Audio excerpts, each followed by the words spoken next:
Trauma Therapist Podcast, episode 465.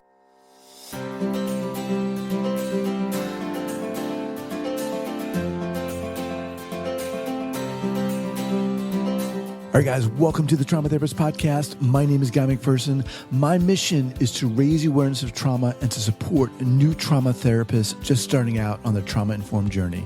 I do that through this podcast and my membership community, Trauma Therapist 2.0. If you're a therapist of any kind, interested in learning about trauma, and you're looking for support and inspiration, I invite you to check out Trauma Therapist 2.0 by going to traumatherapist2.com. That's traumatherapist, the number 2.com. All right, let's get started. All right, guys, welcome back to the Trauma Therapist Podcast. I am super excited to have as my guest today, Dr. Tian Dayton. Tian, welcome. Thank you for having me, Guy. I'm glad to be here. So Dr. Dayton is a board-certified trainer in psychodrama, sociometry, group psychotherapy, and she's a director of the New York Psychodrama Training Institute, as well as a nationally renowned speaker, expert, and consultant in psychodrama, trauma, and addiction. Dr. Dayton is the author of 15 books, including her most recent, The Soulful Journey of Recovery, Emotional Sobriety, Trauma and Addiction, Forgiving and Moving On, and The Living Stage. She has developed an approach for incorporating experiential work into treatment programs and group work, Relationship Trauma Repair RTR. Tian, welcome. Share with the listeners where you're from and where you're calling from, and then let's dive in. I'm in New York City. I'm from the Midwest. I grew up in Minneapolis, but I've lived my adult life here, raised my children here. Okay. So 15 books. 15 Crazy. Books? 15 books. Oh, 15 books. Well, they cost about $15. That's what I thought you were saying. I love to write, and I grew up, I was an ACoA in a family, the youngest child. And if you're the youngest, you don't get to say much because you're always just your language is a little behind, or the older ones want to talk more. So I think I learned to write at a very young age to have someone listen to my thoughts. And I also had a father who really made me feel like I could interest him. So let's dive in here. Reading through your bio, which is crazy and amazing at the same time, 15 books. How did you get into this field, interested in trauma? What drew you? What drew me is that I grew up with my father's alcoholism. It changed everything. Our family blew up. We didn't sort of divorce, we blew up. And what I now would call relational trauma today stayed with me until my adulthood. And it started showing up when I got married and when I had children. And I had, an old friend of the family had given me a copy of Vern Johnson's book, I'll Quit Tomorrow. And, when I realized that I had left my father's alcoholism and married my husband, and his mother was alcoholic, neither of us drank. But one time we were having a fight, and I remember looking at him and saying, we are acting just like our families when they were drunk. No. Why are we doing this? We're sober as can be. And that interested me first in recovery. There wasn't an ACoA movement, no codependency, nothing. But I recognized something was wrong with me. We thought when I was young, if you got the alcoholic sober, the family would get better automatically. But we didn't. And over time, entering the field, I entered it before trauma became even a word. So I was doing recovery for what I thought was something that had happened to me. I mean, I just knew I needed the 12 steps, and I knew I needed help. And then like many therapists, I realized I needed so much help that I wanted to be there for 40 hours a week. So I became a therapist because I was obviously codependent, but didn't know it. And when the trauma literature came in, everything sort of fell into place. And I understood that I had PTSD, that the problems that I had gone through in my childhood were resurfacing in adulthood, that in the same way that a car backfiring will make a soldier think that gunfire is happening again. For people like me, ACoAs, kids with relational trauma, And the just let triggers me just are interrupt you. Remind our listeners what ACoA is. adult children of alcoholics, of addicts. So for us, relationships are the trigger. Intimacy is the trigger. Family. So this started to kind of manifest, you said, when you started to get into relationships and when you were married. Married with probably one child at that time. Okay. So well into your adulthood. That's the nature of PTSD. When it's not challenged, it can be dormant. And what challenges it is different for most people. However, it's usually a relationship that will really trigger you and get you into therapy, mid-30s. Tian, you talked about, how this impacted you to a certain degree and the steps you took, but what was it that took you from wanting to seek help to saying, I want to help others. I need to help others? Codependency. It was my own need to be. I was standing in my living room. I was probably 32 years old, looking out at the park and thinking, I have everything I want. I'm married to the man I love. I have by now 2 beautiful kids I love. I have everything I could want. I know I am happy in my head, but I can't feel it. I couldn't feel the goodness of my own life. And I knew enough to know that wasn't good. Right. So I sought out a program that was given by a woman called Sharon Wegscheider Cruz, who wrote Another Chance in Choice Making. And I went to a 5-day program with Sharon, and I now design those programs. I have done that. I'm a senior fellow at the Meadows, and I design those. I've designed them all around the place, but and the country, I mean. But that program changed my life. I went to it. I encountered psychodrama. It felt so good and so relieving to get this stuff up and out that I thought I'm changing. I was in the middle of a master's, and I thought I'm redoing my master's. I'm becoming a therapist. I've got to be around this all the time.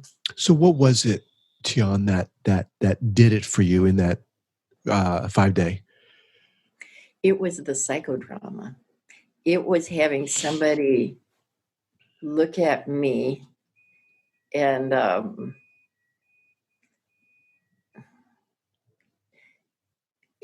realize, give me a way out. That's what it was. I had done therapy, so I got it. I got that my past impacted my present. I got that my family was in need of help. But the psychodrama brought it out of my body. You can yell in psychodrama, you can beat a pillow in psychodrama, you can but the most important thing is you can enroll somebody in your family system. So who could play your father? What do you want to say to him? It's not what you want to say about him.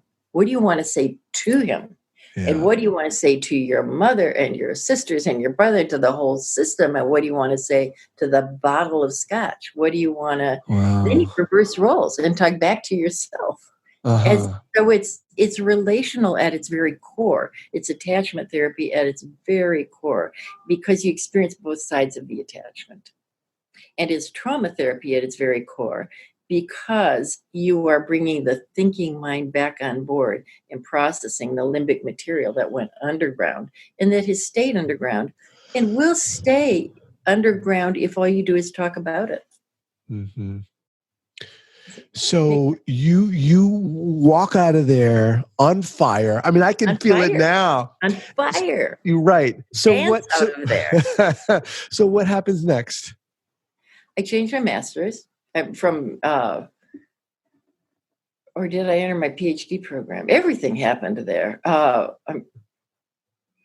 guess I finished my master's in educational psychology, and then eventually got into a PhD program for clinical psychology. I found a person who did psychodrama within the next year because truthfully, I didn't even know we were doing psychodrama. We called it experiential therapy. It was my husband who said, some random flyer came to me that said psychodrama. And he said, that's the psychodrama. That's what you love, psycho and drama. Go and check this out. And I did. I found a trainer. I spent the next 8 years becoming fully trained as a psychodramatist, getting my PhD. There we go. That was it. My life changed completely. Wow. Wow. And embracing recovery and heading for 12-step Al-Anon, and ACoA meetings. All right. So first of all, thank you for sharing that. I mean, that is amazing. And for those of you who are listening to this, I would encourage you to watch the video because we're doing a video here. Because when you were describing what that was like for you, I could see it in your face. Seriously, you were like lighting up. It was clear how it impacted you. I'm so grateful. Go ahead. I'm just so grateful, that I got to this soon enough in my life to change everything, to change it for the legacy for me, for my children, and now for my grandchildren. Because it's nothing less than that. It changes everything to embrace recovery. And psychodrama is the thing that really heals you. We've talked a lot about psychodrama on this podcast, but for those who are listening, who are maybe not too familiar with it, why? And I love that sound that I hear in the background there I'm from New York. Drama, I love it. Yeah. Talk a little more about the power of psychodrama. Well, it is fundamentally an interpersonal neurobiological experience. It embodies role. As I said, you can choose people to play the characters of your life. If you have been traumatized, what happens in the moments of terror, your thinking mind shuts down, but your limbic world revs up. So your fight-flight is going. Your limbic system processes emotions. It processes sensorial data.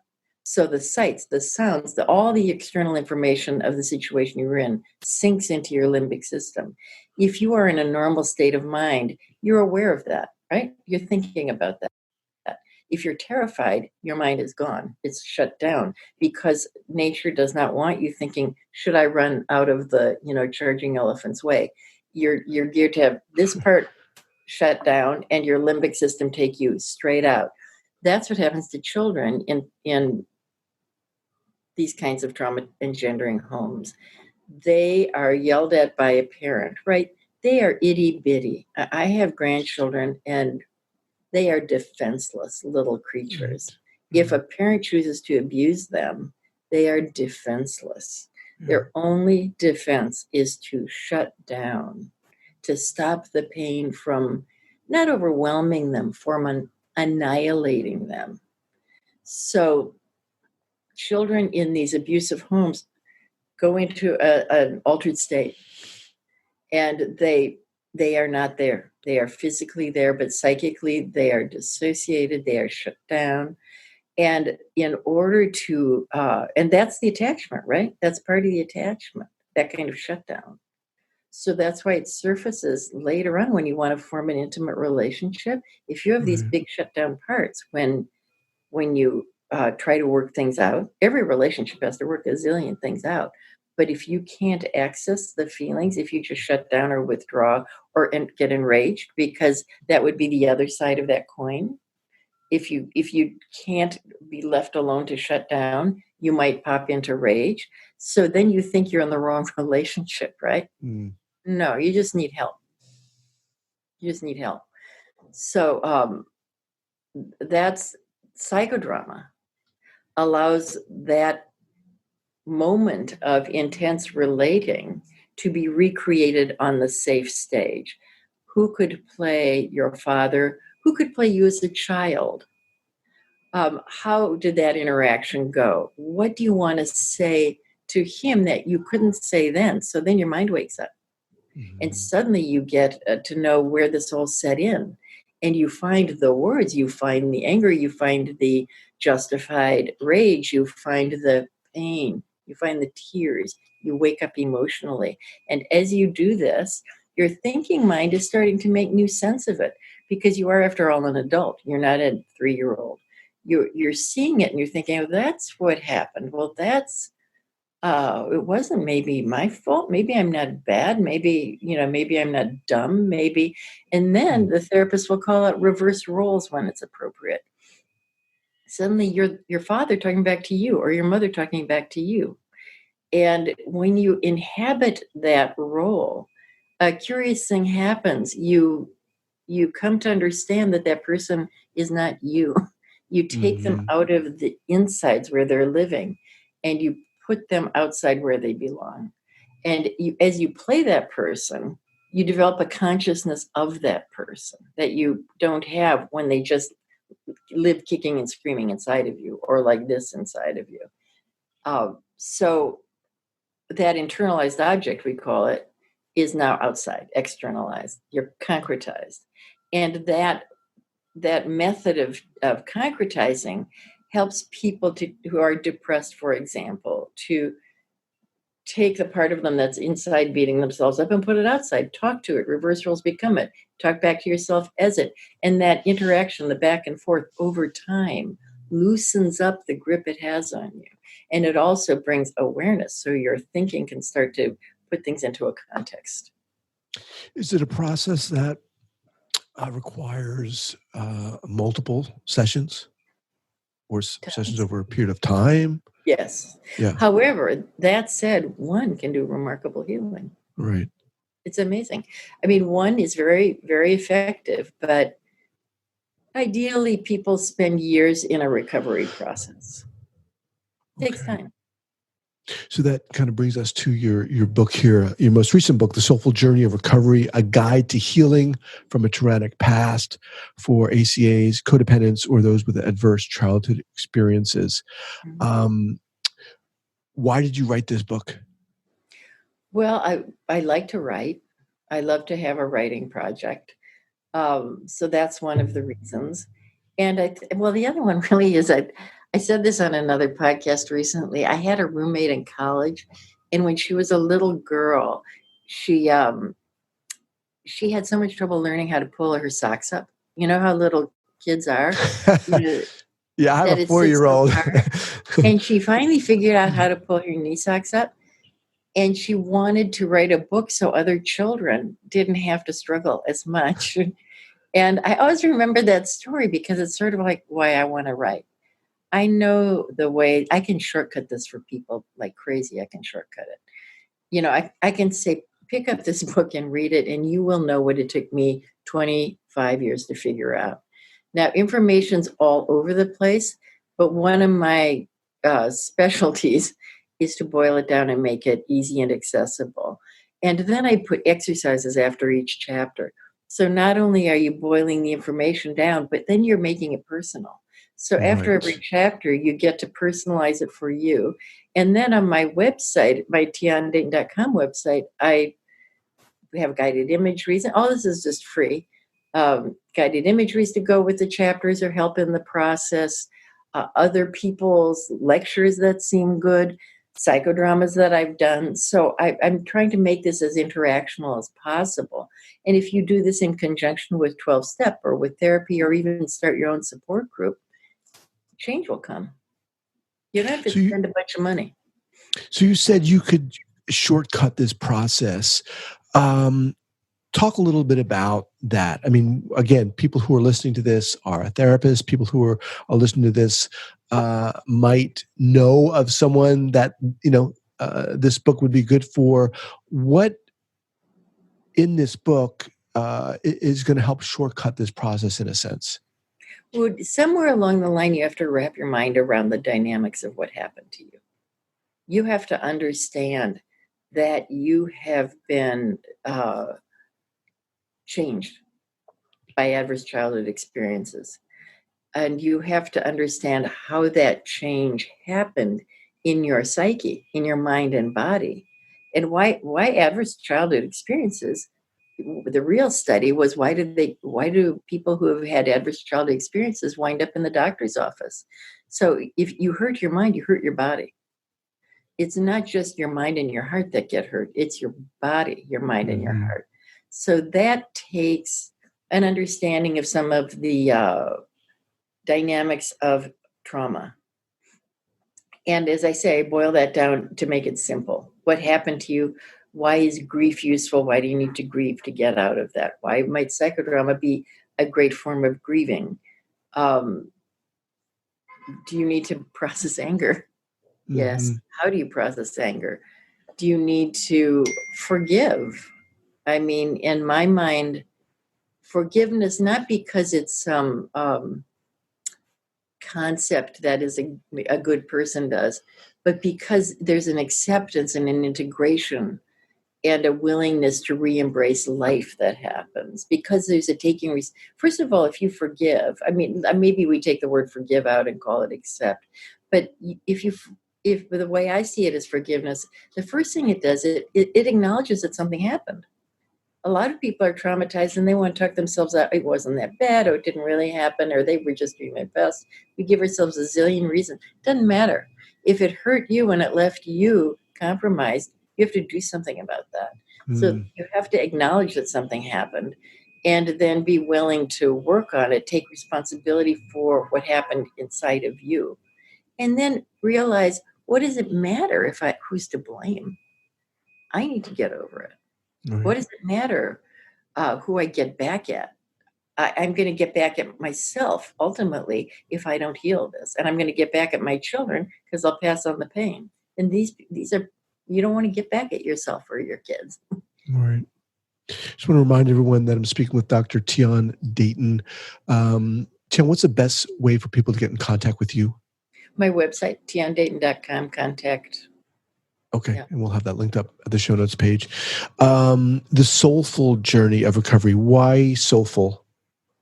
Because, good question, it's a spiritual, ultimately it connects you with, I think, the feeling that there is more to life, that we have an inner being. It's not just our body that gets hurt or our mind. It's something deep inside. And as a grandmother, I'm very aware of inner beings in the process of formation.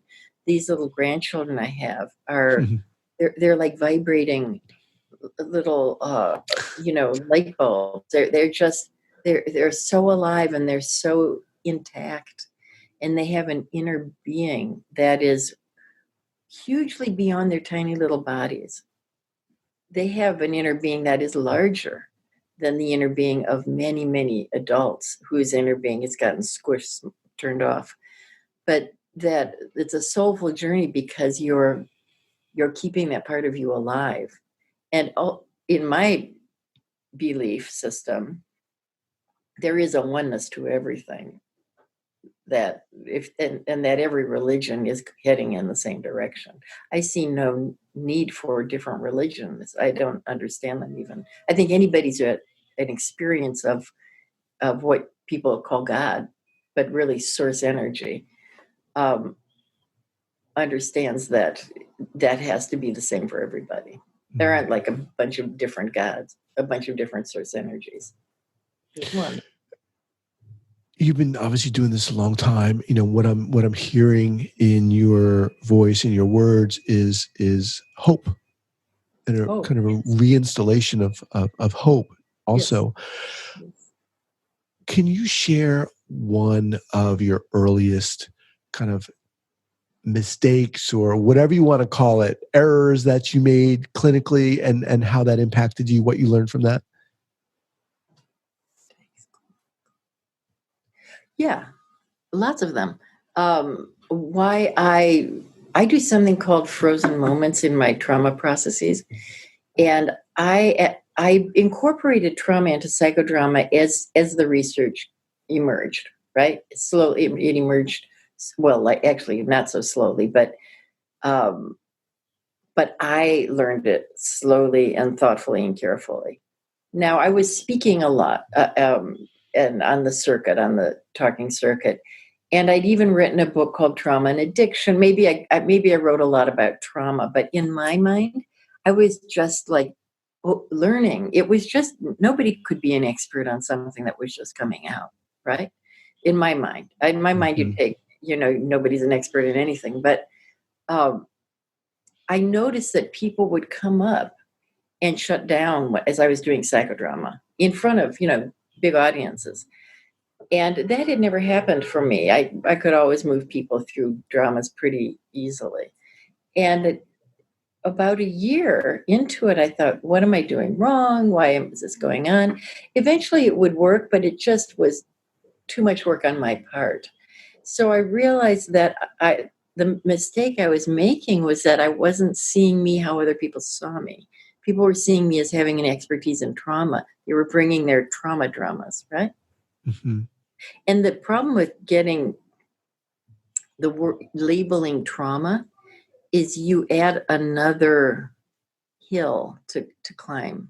Oh, now I have to get over my trauma. What's trauma work? How do I get over that? How do I be a good trauma client? How do I be a good trauma therapist? Mm-hmm. Trauma is just life. We've now named it and we understand it. But that shouldn't keep us from understanding it's just very natural to be traumatized, and it's very natural to heal from trauma. So I just want to make sure I get this. You were presenting yourself in a way that was becoming an obstruction for people to. Well, I think people just wanted me to heal their big traumas. They would come up and bring their biggest trauma on stage at a conference. But also they had an idea about what trauma was that blocked them. The very notion of trauma made them scared all over again. So there was a frozenness that I had to pay attention to that didn't exist before the word trauma became so big. Okay. In both the therapist, me, and the client. Okay. I mean, I'm not explaining it that well, really. The mistake was that I didn't see how people were seeing me. They were seeing me as a trauma expert, and they wanted me to heal them in 45 minutes. And so I devised this process of come up and bring a frozen moment, and that got them to own their own frozenness. And then the work happened again. Once people came up and went, okay, here's where I froze, then the next implication was, I'm going to come up here to unfreeze. But if they didn't own it and just kind of brought it up, to see what they could do with it, they weren't owning it. And then they would be in the stage, talking to everybody, and they'd freeze all over again. Mm-hmm. Because that's what they did as children. All right. So, once again, the Soulful Journey of Recovery, a guide to healing from a traumatic past for ACAs, codependents, or those with adverse childhood experiences. We'll have that linked up at the show notes page at the traumatherapistpodcast.com. Tian, your website is tiandayton.com. Mm-hmm. Okay. We'll have everything linked up there. What's next for you? What's going on for you right now? Well, I'm developing a lot of programs, mostly at the Meadows, where, as I say, I'm a senior fellow. So the idea of the senior fellows is that they're training all the therapists in their various disciplines that they have developed. And the discipline I've developed is sociometrics. They're psychodramatic processes that are discrete. You don't have to be fully trained in psychodrama. So they're psychoeducational. Mm-hmm. So I've developed programs, 5-day programs that you can go to and I train staff to run them. And that's a good thing because that's a legacy thing. I can incorporate the work and not do it myself. And I want to do something for kids too. I want to do some creative things that'll help kids with their own emotional regulation, and that'll teach them emotional literacy at a young age. So these kinds of, I always like some fun project. I like. Awesome. These. Exciting. Well, thank you so much for taking the time to do this. It was a pleasure. It's great to meet you. Lovely to meet you. Thank you. It's a lovely podcast. All right. Take care. You too. Bye.